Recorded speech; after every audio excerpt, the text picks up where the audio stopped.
Los Angeles County, Arcadia, California, with its blue skies and plentiful businesses, the city has become a bustling community.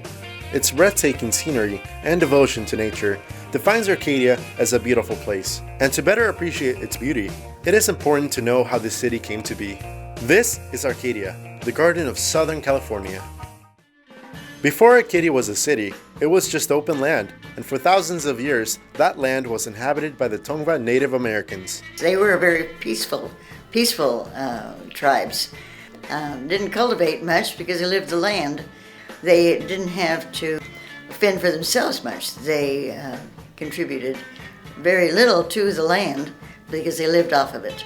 As time went on, the Tongva's way of life would be interrupted by the arrival of Spanish missionaries and the establishment of Mission San Gabriel in 1771. After the Spanish colonists came in the 1500s, they were known as the Gabrielino because they were all sent to Mission San Gabriel. Not all of the native people of California, obviously, but the native people of this region. Afterwards, the Rancho period of Arcadia began with a man by the name of Hugo Reed.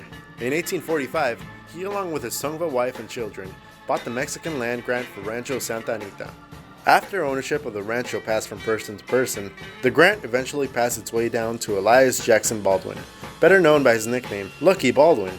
After purchasing Rancho Santa Anita in 1845, he chose to make the area his home and began constructing buildings and cultivating the land. Baldwin was the last owner of the rancho, and he bought it in 1875 for $200,000 from Newmark. And then he immediately became interested in developing it to its fullest. And it was he who started this, who incorporated the city as a city with the Los Angeles County supervisors.